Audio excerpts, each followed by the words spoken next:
Assalamualaikum warahmatullahi wabarakatuh. Perkenalkan, Nama saya Akbar Hidayat Marsyal Brasilia Sayori. Wahifah Fatin Asta dari kelompok 1 Prodi Akuntansi. Saat ini kami sedang berada di depan kantor PDM Jayapura untuk melakukan riset penelitian tentang Analisis biaya produksi pada PDM Jayapura.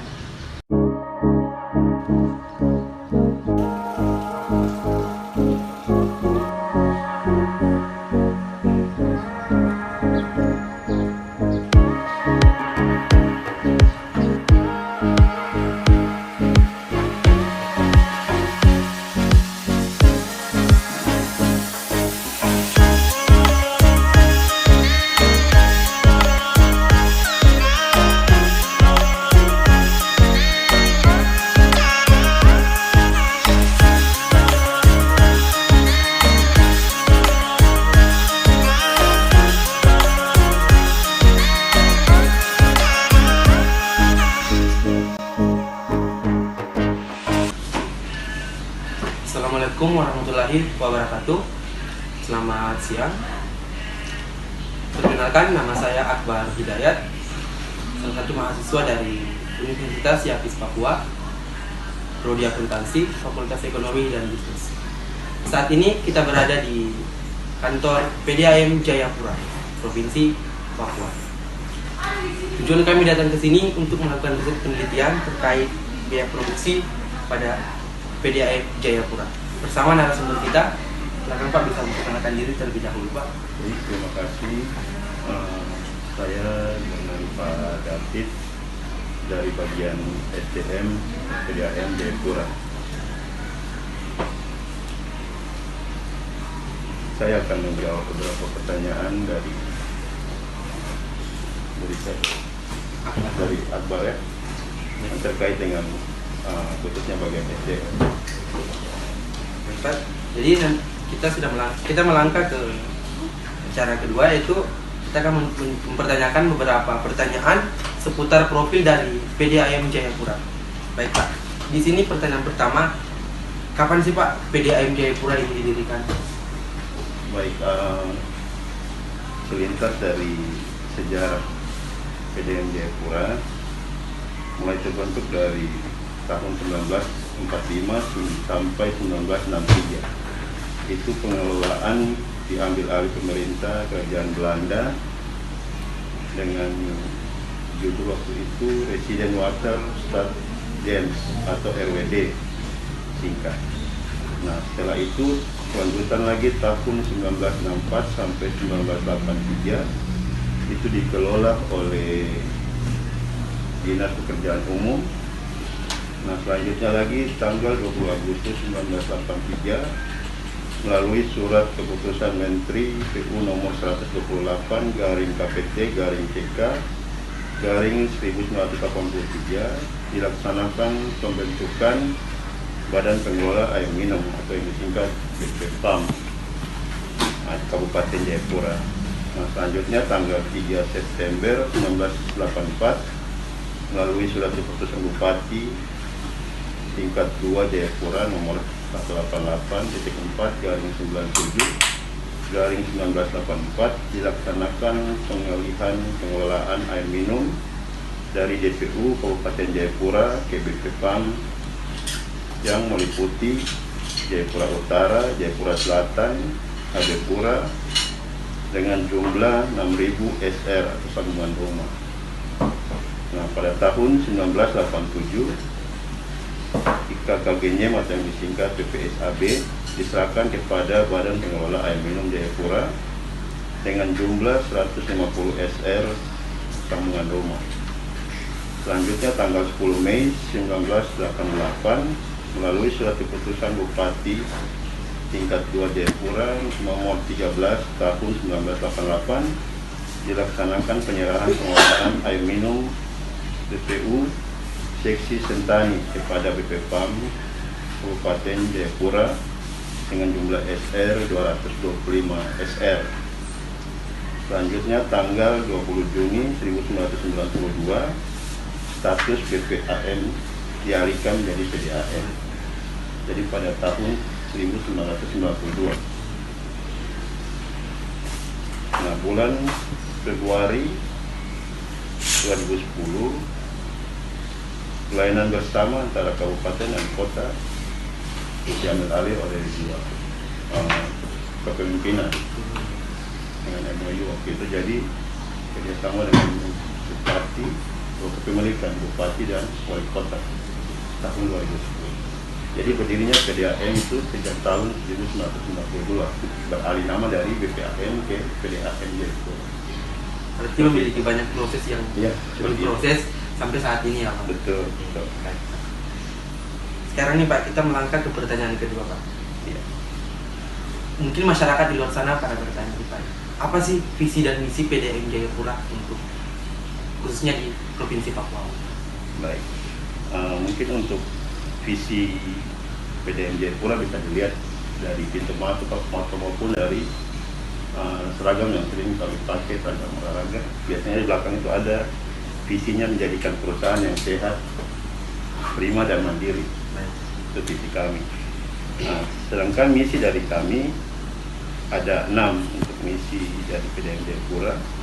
Yang pertama, mengutamakan kepuasan pelanggan dengan meningkatkan kuantitas, kualitas dan kontinuitas pelayanan. Itu pertama. Yang kedua, mewujudkan penambahan cakupan pelayanan yang disesuaikan dengan pertambahan penduduk Jayapura. Yang ketiga, meminimalisasi tingkat kehilangan air. Yang keempat, meningkatkan kualitas proporsional medan kesejahteraan pegawai. Yang kelima, mewujudkan pengelolaan keuangan perusahaan yang akuntabel guna meningkatkan pelayanan. Yang terakhir, yang keenam, memberikan kontribusi yang optimal bagi pendapatan asli daerah atau sertifikat PAD. Baik Pak, berarti visinya ada 6 poin. Ada 6 poin. Ya. Selanjutnya nih Pak, mengenai tujuan dari pendirian PDAM Jayapura bisa dijelaskan secara singkat? Baik, mungkin tujuan dari pendirinya PDAM Jayapura kembali kepada kebutuhan dari penduduk tempat ini, terutama tentang air. Maka kami hadir di Jayapura untuk memberikan pelayanan yang terbaik melalui air minum pada masyarakat khususnya.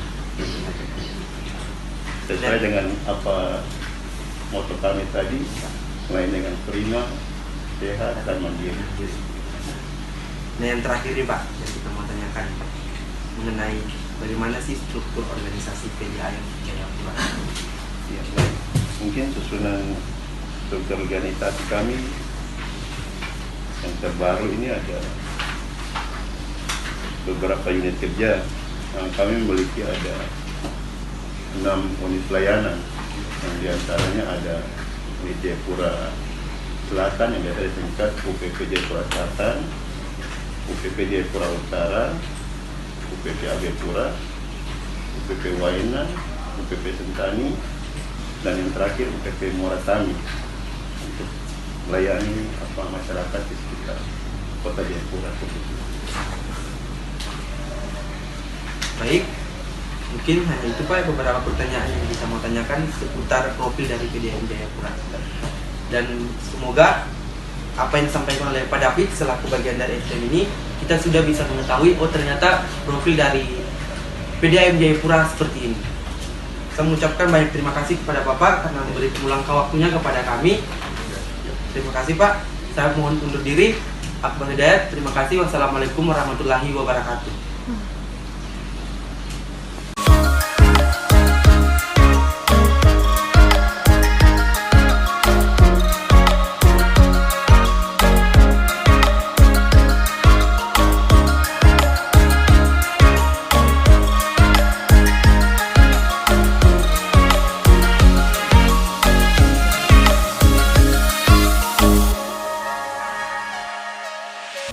Assalamualaikum warahmatullahi wabarakatuh.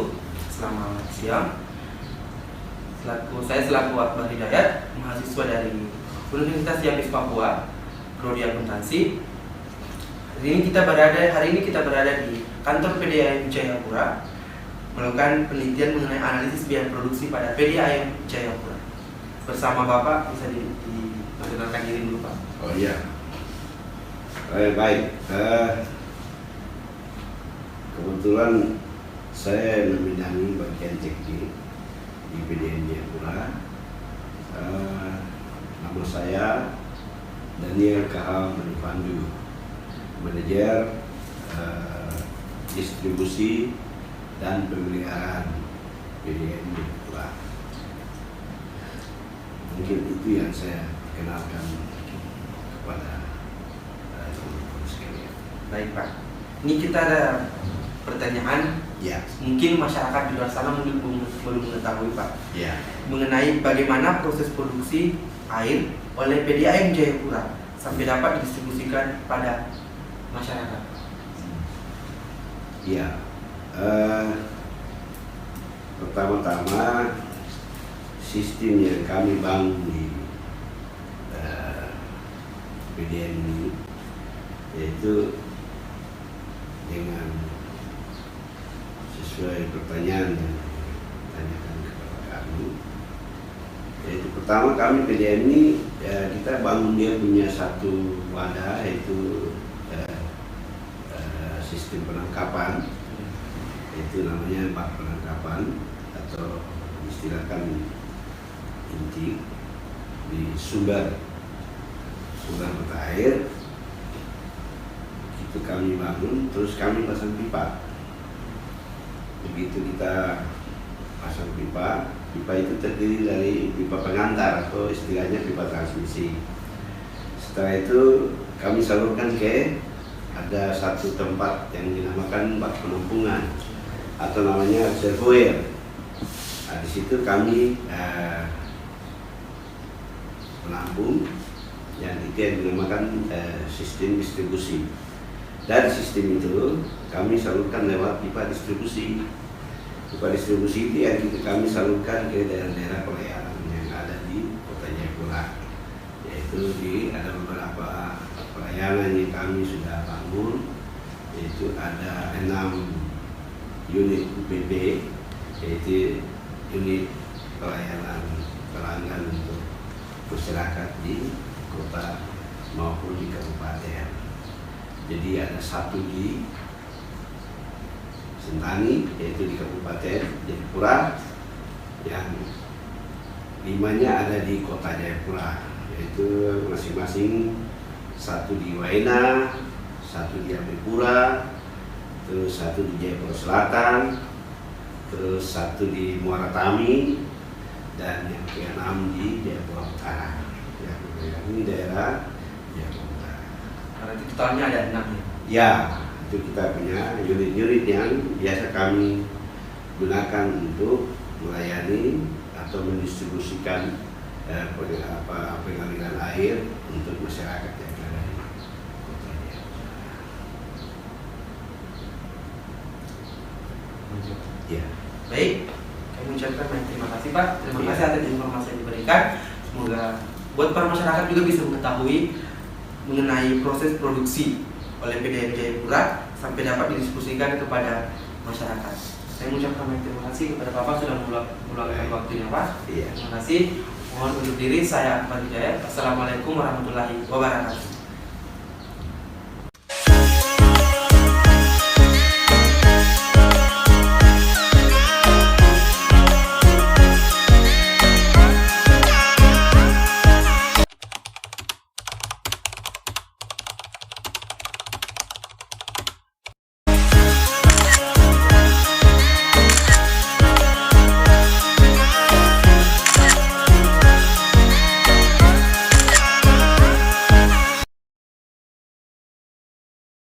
Dalam rangka memenuhi tugas akuntansi manajemen, kami dari kelompok 1, Prodi Akuntansi kelas B, telah melakukan wawancara dengan 3 narasumber dari PDAM Jayapura. Kami telah melakukan wawancara dengan narasumber dari bagian SDM, bagian teknik, dan juga bagian keuangan. Meski sayang sekali melihat fakta bahwa kami tidak bisa menampilkan wawancara dengan bagian keuangan, ketiga wawancara telah selesai dengan baik dan kami telah mendapatkan beberapa data dan berikut adalah hasil yang dapat kami paparkan. Sebagaimana hasil dari wawancara dengan seorang narasumber dari bagian SDM, PDAM Jayapura ini telah berdiri sejak tahun 1943 hingga sekarang dengan daerah pelayanan Jayapura, Kota Sentani, dan Genyem. Dengan moto mengalir sampai di hati, PDAM Jayapura berupaya untuk tetap meningkatkan pelayanan dalam distribusi air kepada masyarakat. Sesuai dengan judul kami, yaitu analisis biaya produksi air pada PDAM Jayapura, kami telah merangkum beberapa hal mengenai biaya produksi air pada PDAM Jayapura. Yang pertama yaitu tentang klasifikasi biaya. Seperti yang kita ketahui dan yang telah kita pelajari pada mata kuliah akuntansi manajemen, terutama di bab 3 tentang biaya. Biaya itu telah diklasifikasikan menjadi 3. Yang pertama ada biaya bahan baku langsung, kemudian ada biaya tenaga kerja, dan yang terakhir adalah biaya overhead pabrik. Dalam PDAM Jayapura ini, yang termasuk dalam biaya bahan baku langsung dalam produksi air adalah beberapa bahan-bahan kimia yang digunakan dalam pengolahan air. Kemudian yang termasuk dalam klasifikasi biaya tenaga kerja pada produksi air pada PDAM Jayapura. Kemudian kita beralih pada klasifikasi biaya tenaga kerja pada proses produksi air di PDAM Jayapura. Kalau kita berbicara tentang biaya tenaga kerja, pasti yang langsung tercantum di otak kita adalah tentang gaji maupun upah. Nah, begitu juga dengan klasifikasi biaya tenaga kerja pada produksi air di PDAM Jayapura ini, yang termasuk gaji-gaji dari pegawai yang bekerja dalam operasi sumber air, pengolahan air, maupun transmisi dan distribusi air. Yang terakhir ada klasifikasi biaya overhead pabrik. Untuk sedikit mengingatkan kembali, biaya overhead pabrik itu adalah biaya tambahan yang keluarnya itu tidak berkaitan langsung dengan bisnis atau produksi yang dilakukan. Dalam hal ini, produksi air di PDAM Jayapura. Jika dalam kasus ini, biaya overhead pabrik adalah yang termasuk dengan tunjangan hari raya, rupa-rupa biaya operasi, biaya bahan dan alat-alat laboratorium, pemakaian bahan bakar, kemudian ada pula uang makan, biaya insentif, dan sebagainya. Kemudian kami dari kelompok 1 memutuskan untuk menganalisis data perusahaan, yaitu berupa laporan laba rugi selama 4 tahun terakhir dari tahun 2017 hingga 2020. Hasilnya, kenaikan biaya yang terus meningkat tiap tahun itu disebabkan oleh meningkatnya juga kebutuhan biaya produksi air di PDAM Jayapura. Dari sini juga kita bisa simpulkan bahwasanya peningkatan biaya produksi air yang terjadi pada PDAM Jayapura bisa terjadi karena tiap tahunnya pelanggan semakin bertambah. Jadi, otomatis pasti biaya juga jelas akan semakin bertambah.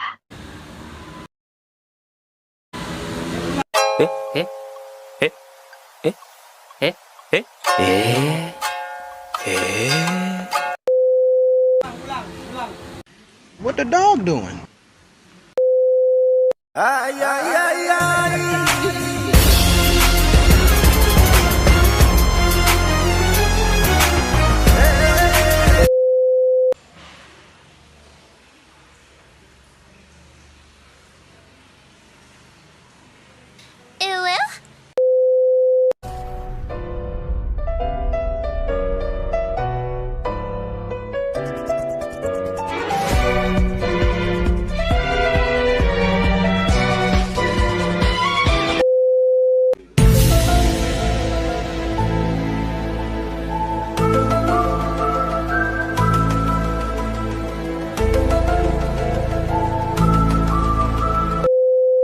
朋友是一个坚韧不拔的纪录片，在香港这座城市的设置。